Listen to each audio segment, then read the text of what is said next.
Feliz y bendecido día, aprendiendo un curso de milagros. El secreto de la verdadera oración es olvidarte de las cosas que crees necesitar. Pedir algo específico es igual que ver el pecado primero y luego perdonarlo. Del mismo modo, al orar pasas por alto tus necesidades específicas, tal como las ves, y las dejas en manos de Dios. Ahí se convierten en los regalos que le haces, pues le dicen que no antepondrás otros dioses a Él, ni que quieres otro amor que el suyo. Este libro es un comienzo, no un final.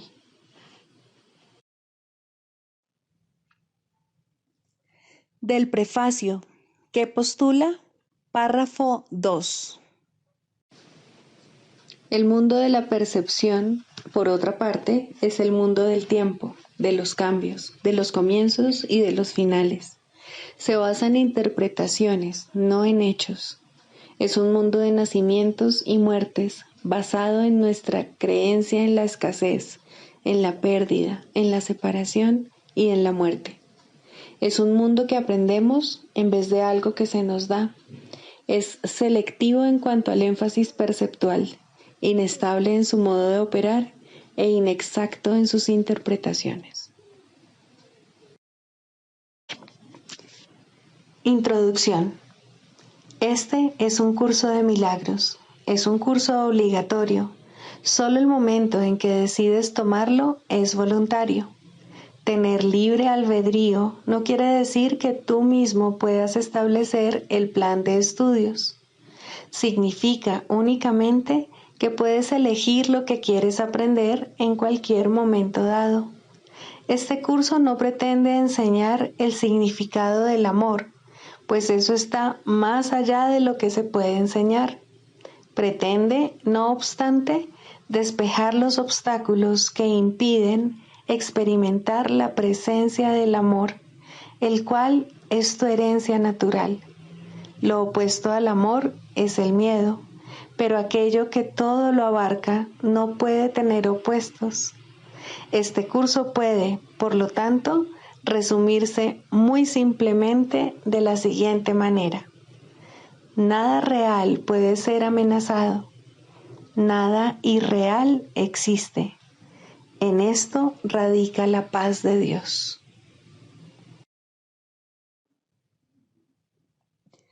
Capítulo 1. El significado de los milagros. Primero, principios de los milagros. Principio 27. Un milagro es una bendición universal de Dios a todos mis hermanos por mediación mía. Perdonar es el privilegio de los perdonados.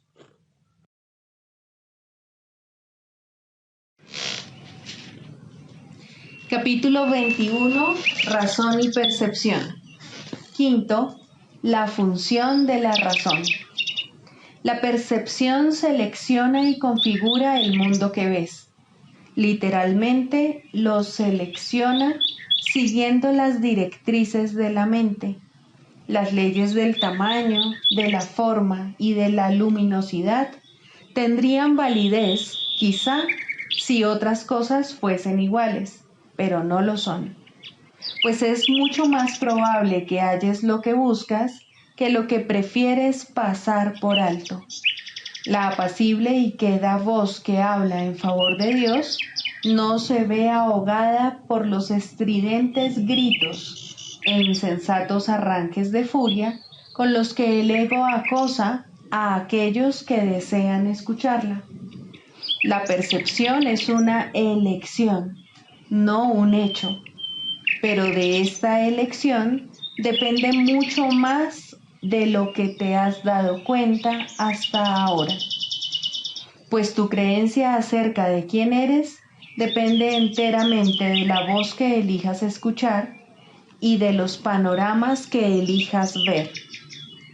La percepción da testimonio únicamente de esto, nunca de la realidad. Puede mostrarte, no obstante, bajo qué condiciones es posible tener conciencia de la realidad o aquellas en las que nunca sería posible. La realidad no necesita tu cooperación para ser lo que es, pero tu conciencia de ella necesita tu ayuda, ya que tener esa conciencia es algo que tú eliges.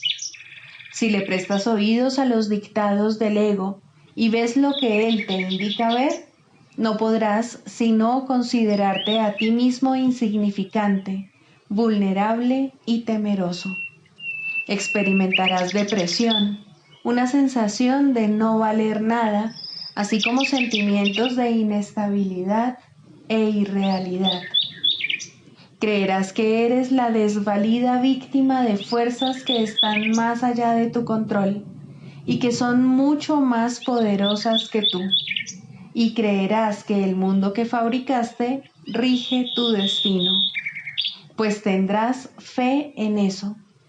Pero no creas que porque tengas fe en eso, ello pueda hacer que sea real. Hay otra visión y otra voz en las que reside tu libertad, que tan solo están aguardando tu decisión. Y si depositas tu fe en ellas, percibirás otro ser en ti. Este otro ser considera que los milagros son algo natural, pues son tan simples y naturales para él como respirar lo es para el cuerpo. Constituyen la respuesta obvia a las peticiones de ayuda, que es la única que él ofrece. Los milagros le parecen antinaturales al ego porque no entiende cómo es posible que mentes separadas puedan influenciarse unas a otras. Y si estuviesen separadas, ciertamente no podrían hacerlo. Pero las mentes no pueden estar separadas.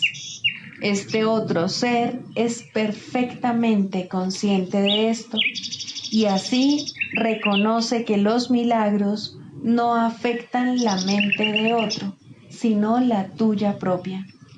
Los milagros siempre cambian tu mente, pues no hay ninguna otra.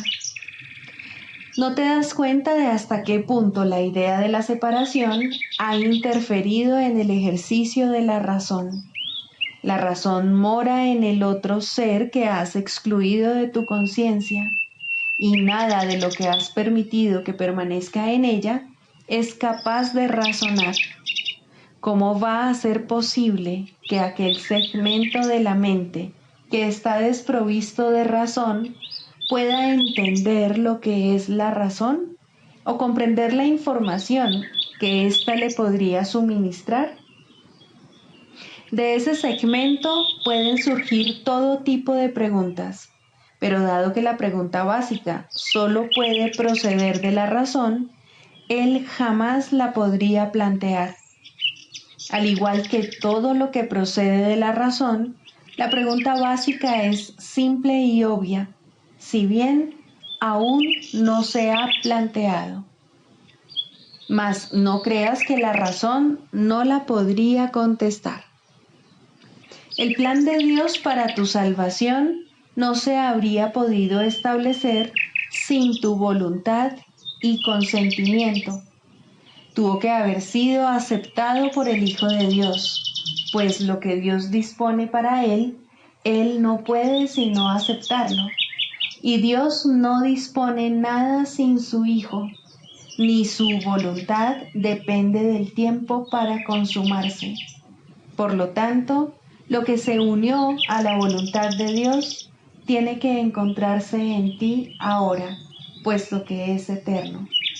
Tienes que haber reservado un lugar en el que el Espíritu Santo pueda morar y donde ya se encuentra. Él tiene que haber estado ahí desde que surgió la necesidad de Él, la cual quedó satisfecha en ese mismo instante. Eso es lo que tu razón te diría si escuchases. Mas es claro que ese no es el razonamiento del ego. El hecho de que la naturaleza de tu razón le sea ajena al ego es prueba de que no hallarás la respuesta en él. No obstante, si esto es así, dicha respuesta tiene que existir. Y si existe para ti y su propósito es tu libertad, debes ser libre de encontrarla. El plan de Dios es muy simple. Nunca es indirecto ni se derrota a sí mismo.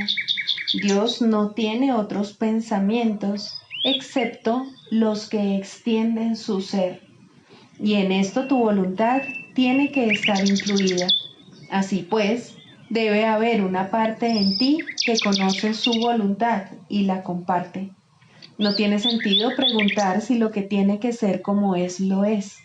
Pero sí tiene sentido preguntar por qué no eres consciente de lo que no puedes sino ser como es. Pues debe haber una respuesta para ello si al plan de Dios para tu salvación no le falta nada. Y no puede faltarle nada porque su fuente no conoce la incompleción. ¿Y dónde podría encontrarse la respuesta sino en la fuente? ¿Y dónde estás tú sino allí donde se encuentra esa misma respuesta?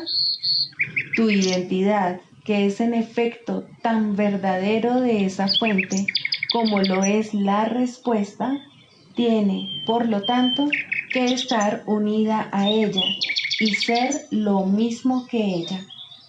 Por supuesto que sabes esto y mucho más que esto, pero cualquier parte del conocimiento supone una amenaza tan seria para la disociación como todo el conocimiento en sí. Y dispondrás de todo el conocimiento con cualquier parte de él. He aquí la parte que tú puedes aceptar. Puedes ver lo que la razón te señala porque los testigos a su favor son inequívocos. Solo aquellos que son completamente dementes podrían hacer caso omiso de ellos. Y tú ya has dejado atrás esa etapa. La razón es un medio que sirve para los fines del Espíritu Santo por derecho propio. No se puede reinterpretar ni recanalizar para que se ajuste a la meta del pecado, tal como se hace con otros medios, pues la razón está más allá del alcance de los medios del ego. La fe, la percepción y la creencia pueden estar mal ubicadas y servir de apoyo tanto para las necesidades del gran embaucador como para las de la verdad. Pero la razón no tiene cabida en la locura, ni se puede adaptar a sus fines en modo alguno.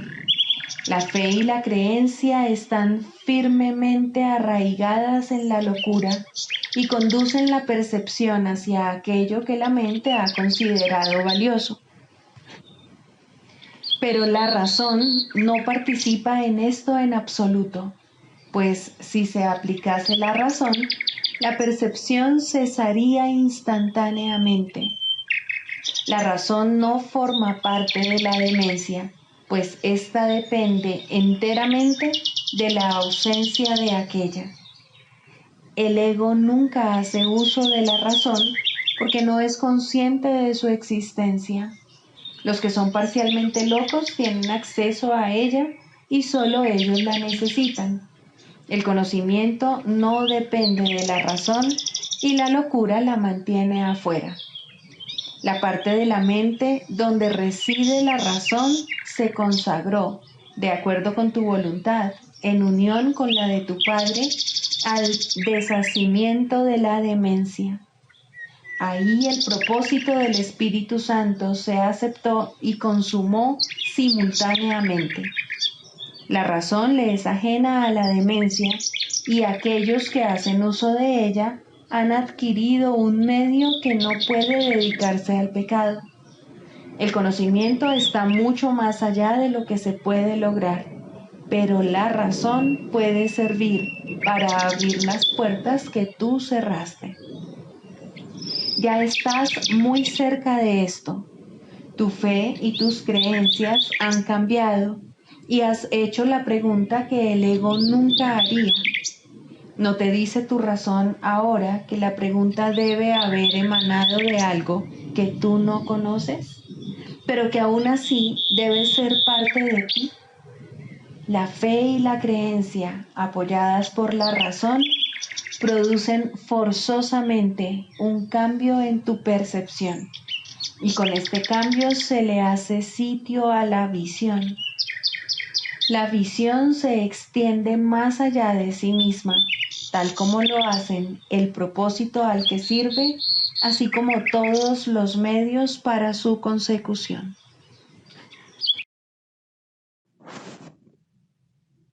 Libro de ejercicios, lección 40. Soy bendito por ser un hijo de Dios. Comenzamos hoy a afirmar algunas de las bienaventuranzas a las que tienes derecho por ser quien eres. Hoy no se requieren largas sesiones de práctica, sino muchas cortas y frecuentes. Lo ideal sería una cada 10 minutos y se te exhorta a que trates de mantener este horario y a adherirte a él siempre que puedas. Si te olvidas, trata de nuevo.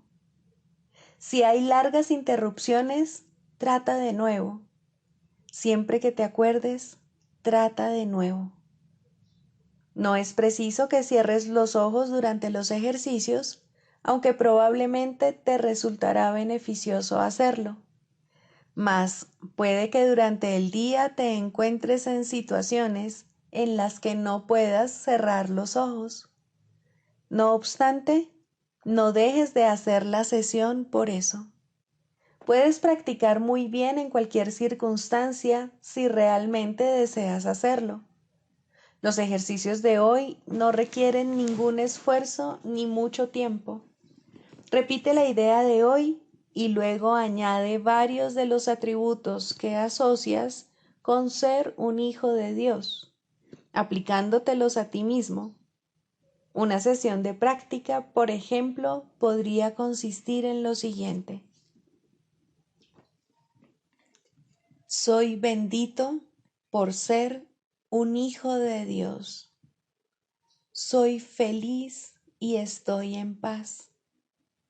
Soy amoroso y estoy contento. Otra podría ser, por ejemplo, soy bendito por ser un hijo de Dios. Estoy calmado y sereno. Me siento seguro y confiado. Si solo dispones de un momento, basta con que simplemente te digas a ti mismo que eres bendito por ser un hijo de Dios.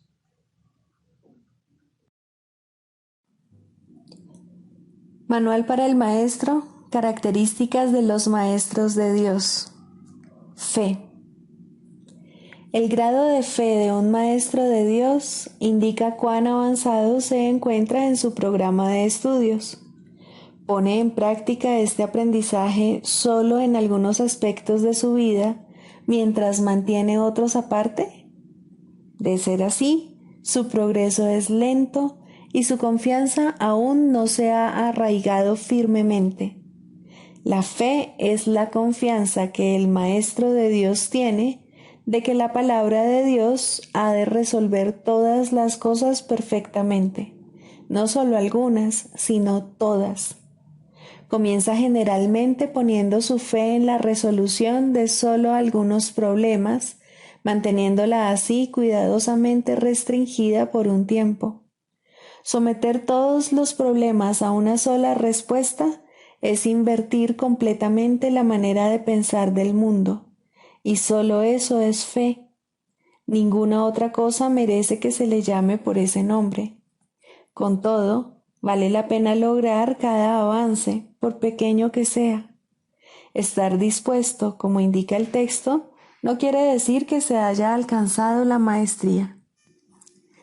La verdadera fe, sin embargo, no se desvía. Al ser consistente, es completamente honesta, Al ser firme, goza de absoluta confianza. Al estar basada en la ausencia de temor, es mansa. Al gozar de certeza, rebosa júbilo. Y al tener confianza, es tolerante. La fe, por lo tanto, encierra en sí todos los demás atributos de los maestros de Dios y entraña la aceptación de la palabra de Dios y de la definición que Él tiene de su Hijo. Hacia ellas es a donde la fe, en el verdadero sentido de la palabra, siempre se dirige. En ellas tiene puestas sus miras, buscando hasta que las encuentra. La indefensión naturalmente la acompaña y su condición es el júbilo. Y una vez que las encuentra, descansa con sosegada certeza solo en aquello que es digno de toda fe. Manual para el maestro. Pregunta 9. ¿Se requieren cambios en las condiciones de vida de los maestros de Dios? Donde se requieren cambios es en las mentes de los maestros de Dios. Esto puede entrañar o no cambios en las condiciones externas. Recuerda que nadie está donde está por casualidad y que nada en el plan de Dios es al azar. Es bastante improbable que en la formación del nuevo maestro de Dios los primeros pasos a dar no sean cambios de actitud. No hay, sin embargo, una norma fija al respecto, toda vez que el entrenamiento es siempre altamente individualizado. Hay quienes son llamados a cambiar las circunstancias de sus vidas casi de inmediato, mas estos son generalmente casos especiales. A la gran mayoría se les proporciona un programa de entrenamiento que evoluciona lentamente, en el que se corrigen el mayor número posible de errores previos. Las relaciones personales, en especial, tienen que percibirse debidamente y se tiene que eliminar la piedra angular de la falta de perdón. De lo contrario, el viejo sistema de pensamiento mantendrá aún una base a donde poder regresar.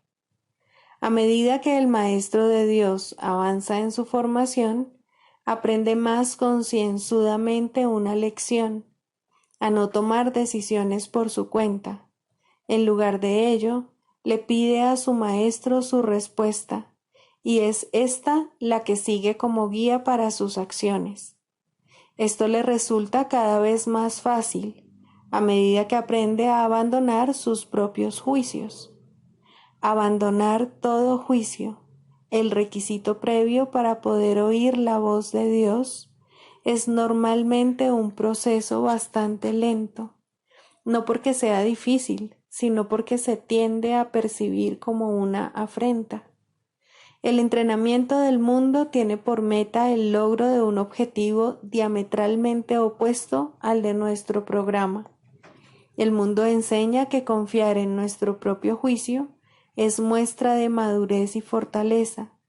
Nuestro programa enseña que abandonar todo juicio es la condición necesaria para la salvación. Clarificación de términos. 5. Jesús, Cristo. No necesitas ayuda para entrar en el cielo, pues jamás te ausentaste de él, pero sí necesitas una ayuda que proceda de más allá de ti, pues te encuentras limitado por falsas creencias con respecto a tu identidad, la cual solo Dios estableció en la realidad. Los ayudantes que se te proveen varían de forma, aunque ante el altar son uno solo. Más allá de cada uno de ellos se encuentra un pensamiento de Dios, y esto jamás ha de cambiar. Pero sus nombres difieren por un tiempo, puesto que el tiempo necesita símbolos, siendo de por sí irreal. Sus nombres son legión, pero no nos extenderemos más allá de los nombres que el curso en sí emplea. Dios no provee ayuda, pues no sabe de necesidades. Sin embargo, Él crea todos los ayudantes que su hijo pueda necesitar, mientras éste siga creyendo que sus fantasías son reales. Dale gracias a Dios por ellos, pues son quienes te conducirán de regreso a tu hogar. El nombre de Jesús es el nombre de uno que, siendo hombre, vio la faz de Cristo en todos sus hermanos y recordó a Dios. Al identificarse con Cristo, dejó de ser un hombre y se volvió uno con Dios. El hombre era una ilusión, pues parecía ser un ser separado que caminaba por su cuenta, dentro de un cuerpo que aparentemente mantenía a su ser separado de su ser, como hacen todas las ilusiones. Pero, ¿quién puede salvar a menos que, al ver las ilusiones, las identifique como lo que son? Jesús sigue siendo un Salvador, porque vio lo falso y no lo aceptó como la verdad.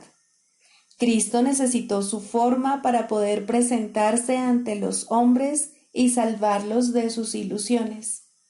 En su completa identificación con el Cristo, el perfecto Hijo de Dios, su única creación y su felicidad, por siempre como Él y uno con Él, Jesús se convirtió en lo que todos vosotros no podéis sino ser. Mostró el camino para que le siguieras. Él te conduce de regreso a Dios porque vio el camino ante sí y lo siguió. Jesús hizo una clara distinción, todavía velada para ti, entre lo falso y lo verdadero. Te ofreció una demostración palpable de que es imposible matar al Hijo de Dios y de que el pecado, la maldad, la malicia, el miedo o la muerte no pueden alterar su vida en modo alguno.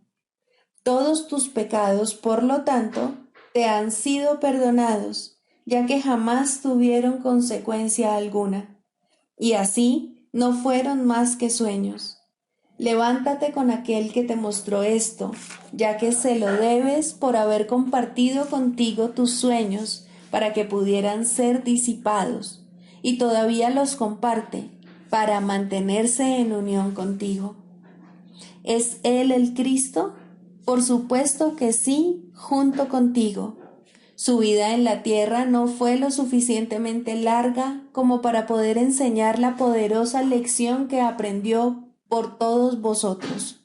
Mas Él permanecerá contigo para conducirte desde el infierno que tú hiciste hasta Dios. Y cuando unas tu voluntad a la suya, verás a través de su visión, pues los ojos de Cristo se comparten. Caminar con Él es algo tan natural como caminar con un hermano al que conoces desde que naciste, pues eso es en verdad lo que Él es. Se han hecho amargos ídolos de aquel que solo quiere ser un hermano para el mundo. Perdónale tus fantasías y comprende lo mucho que amarías a un hermano así, pues Él por fin le brindará descanso a tu mente y la llevará contigo ante tu Dios. ¿Es Él el único ayudante de Dios? Por supuesto que no, pues Cristo adoptará muchas formas con diferentes nombres hasta que se reconozca la unidad de todas ellas. Mas para ti, Jesús es el portador del único mensaje de Cristo acerca del amor de Dios. No tienes necesidad de ningún otro. Es posible leer sus palabras y beneficiarse de ellas sin aceptarle en tu vida, mas Él te ayudaría todavía más si compartieses con Él tus penas y alegrías y renunciases a ambas para hallar la paz de Dios. Con todo, lo que Él quiere que aprendas más que nada sigue siendo la lección que vino a enseñar, la cual reza así: la muerte no existe porque el Hijo de Dios es como su Padre. No puedes hacer nada que pueda alterar el amor eterno. Olvida tus sueños de pecado y de culpabilidad, y en su lugar ven conmigo a compartir la resurrección del Hijo de Dios, y trae contigo todos aquellos que Él te ha enviado para que cuides de ellos, como yo cuido de ti. Psicoterapia. Primero, el propósito de la psicoterapia. Muy sencillamente, el propósito de la psicoterapia es eliminar los obstáculos a la verdad. Su objetivo es ayudar al paciente a abandonar su fijo sistema ilusorio y comenzar a reconsiderar las espurias relaciones causa-efecto sobre las cuales descansa este sistema. Nadie en este mundo se escapa del miedo, pero todo el mundo puede reconsiderar sus causas y aprender a evaluarlas correctamente. Dios ha dado a todo el mundo un maestro cuya sabiduría y ayuda sobrepasan ampliamente cualesquiera contribuciones que un terapeuta terrenal pueda proveer. Sin embargo, hay momentos y situaciones en las cuales una relación terrenal paciente-psicoterapeuta se convierte en la manera a través de la cual él ofrece sus más grandes regalos a ambos. ¿Qué mejor propósito podría una relación tener que el de invitar al Espíritu Santo a entrar en ella y dar su propio gran regalo de regocijo? ¿Qué más alta meta podría haber para cualquiera que la de aprender a invocar a Dios y escuchar su respuesta? ¿Y qué objetivo más trascendente puede haber que el de evocar el camino, la verdad y la vida y recordar a Dios? Ayudar en esto es el propósito correcto de la psicoterapia. ¿Podría algo ser más santo? Pues la psicoterapia, entendida correctamente, enseña el perdón y ayuda al paciente a reconocerlo y a aceptarlo. Y en su sanación, el terapeuta se perdona junto con él. Todo el que necesita ayuda, sin importar la forma de su sufrimiento, se está atacando a sí mismo y como consecuencia de ello, la paz de su mente está sufriendo. Estas tendencias a menudo se describen como autodestructivas y con frecuencia el paciente mismo las percibe de esa forma.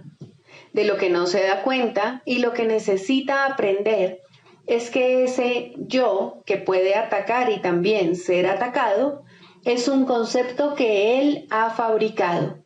Aún más, lo atesora, lo defiende y en ocasiones incluso se encuentra dispuesto a sacrificar su vida en nombre de ese yo, pues lo considera su propio ser. Lo ve como algo que se afecta, que reacciona a fuerzas externas según ellas lo requieren y que se encuentra indefenso en medio del poder del mundo. La psicoterapia, entonces, debe restablecer a su conciencia la habilidad para tomar sus propias decisiones. Debe disponerse a revertir su pensamiento y a entender que aquello que él creyó que proyectaba sus efectos sobre él era fabricado por sus propias proyecciones sobre el mundo. Por tanto, el mundo que ve no existe. Hasta que esto se acepte, al menos en parte, el paciente no puede verse a sí mismo como realmente capaz de tomar decisiones y luchará contra su libertad por creer que se trata de su esclavitud. El paciente no necesita pensar que la verdad es Dios para tener progresos en la salvación, pero debe comenzar a separar la verdad de la ilusión al reconocer que no son lo mismo y al estar paulatinamente más dispuesto a ver las ilusiones como falsas y a aceptar la verdad como tal. Su maestro lo conducirá desde ahí, tan lejos como se encuentre dispuesto a llegar. La psicoterapia solo puede ahorrarle tiempo. El Espíritu Santo usa el tiempo como lo considera mejor, y Él nunca se equivoca. La psicoterapia, bajo su dirección, es uno de los medios que usa para ahorrar tiempo y para preparar maestros adicionales para su obra. La ayuda que él comienza y dirige no tiene fin. Cualquiera que sea la ruta que él elija, toda psicoterapia finalmente conduce a Dios. Pero eso se le deja a él. Todos somos sus psicoterapeutas, pues quiere que todos seamos sanados en él. El canto de la oración. Segundo, la escalera de la oración. La oración no tiene principio ni fin, es parte de la vida, pero sí cambia de forma y crece a medida que uno va aprendiendo hasta que alcanza su estado amorfo y se funde en una comunicación total con Dios. En su aspecto peticionario, no necesita apelar a Dios, que de hecho rara vez se hace, y ni siquiera entraña creencia alguna en él. En estos niveles, la oración es un simple desear que surge de un sentido de carencia y escasez. Estas formas de oración o de pedir desde la necesidad siempre entrañan un sentimiento de debilidad e insuficiencia. Nadie, pues, que esté seguro de su identidad, podría orar de esta manera. Pero no es menos cierto que nadie que no tenga certeza sobre su identidad puede evitar hacerlo. La oración es tan continua como la vida. Todo el mundo ora sin cesar. Pide y ya has recibido, pues has determinado qué es lo que quieres. Es posible, asimismo, alcanzar una forma más elevada de pedir desde la necesidad, puesto que en este mundo la oración es reparadora y, por lo tanto, entraña niveles de aprendizaje. En este caso, la petición puede ser dirigida a Dios con verdadera fe, pero aún sin comprensión. Por lo general, se ha alcanzado un vago y con frecuencia inestable sentido de identificación con Él, pero tiende a estar desenfocado por un sentimiento de pecado profundamente arraigado. En este nivel es posible que se sigan pidiendo cosas mundanas en variedad de formas, como también es posible pedir dones tales como la bondad o la honestidad y, en particular, perdón para las muchas fuentes de culpa que inevitablemente yacen bajo cualquier oración procedente de la necesidad. Sin culpa no hay escasez. Quien está libre de pecado no tiene necesidades. En este nivel surge también esa curiosa contradicción de términos conocida como orar por nuestros enemigos. La contradicción no se encuentra en las palabras mismas, sino más bien en la manera en que usualmente se interpretan. Mientras creas tener enemigos, habrás limitado tu oración a las leyes del mundo y habrás limitado también tu capacidad para recibir y para aceptar a esos mismos estrechos márgenes. Sin embargo, si tienes enemigos, tienes necesidad de oración y una gran necesidad, por cierto. Entonces, ¿qué significa realmente la frase? Significa que debes orar por ti para que no busques aprisionar a Cristo y así perder el reconocimiento de tu propia identidad. No traiciones a nadie o te traicionarás a ti mismo. Un enemigo es el símbolo de un Cristo prisionero. ¿Y quién podría ser él sino tú mismo? Orar por los enemigos se convierte de este modo en una manera de orar por tu propia libertad. Ahora ha dejado de ser una contradicción. Se ha convertido en una declaración de la unidad de Cristo y el reconocimiento de su impecabilidad. Ahora se ha vuelto santa, pues reconoce al Hijo de Dios tal como fue creado.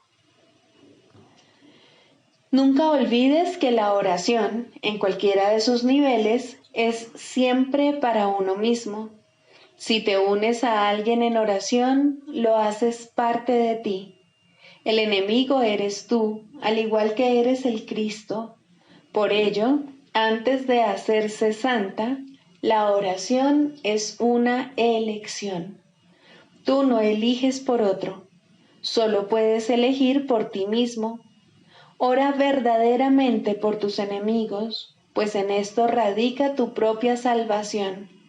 Perdónalos por tus pecados y serás realmente perdonado. La oración es una escalera que llega hasta el cielo. En lo alto se produce una transformación muy similar a la tuya, pues la oración es parte de ti. Las cosas de la tierra se dejan atrás y ya no se recuerdan más. No se hacen peticiones, puesto que en nada falta. Se reconoce plenamente que la identidad en Cristo es algo eterno, incorruptible y más allá de todo cambio. La luz ha dejado de titilar y nunca se apagará. Ahora, sin necesidades de ninguna clase y revestida por siempre de la pura impecabilidad que es el regalo de Dios para ti, su Hijo, la oración puede convertirse otra vez en aquello para lo que se concibió, pues ahora se eleva cual canto de gratitud a tu Creador, sin palabras, pensamientos o vanos deseos, y sin necesidad de nada en absoluto. De este modo se extiende como estaba destinada a hacerlo, y por esta ofrenda Dios mismo da las gracias. Dios es la meta de toda oración, lo cual la hace eterna en vez de temporal. No tiene comienzo, pues la meta no ha cambiado jamás. La oración, en las formas que adopta inicialmente, es una ilusión, ya que no se necesita escalera alguna para llegar hasta aquello de lo que uno nunca se alejó. No obstante, la oración forma parte del perdón, mientras éste, que de por sí es una ilusión, continúe sin lograrse. La oración estará ligada al aprendizaje hasta que el objetivo del aprendizaje se haya alcanzado, y entonces todas las cosas se transformarán al unísono y retornarán libres de toda mancha a la mente de Dios. Al encontrarse más allá de lo que se puede aprender, este estado es indescriptible. Es necesario, no obstante, entender las etapas por las que hay que pasar para su obtención, si la paz ha de ser restaurada en el Hijo de Dios, quien vive ahora en la ilusión de la muerte y el temor de Dios. Sigamos a Jesús haciendo del perdón algo tan natural como respirar y algo tan vital como el aire. Amén.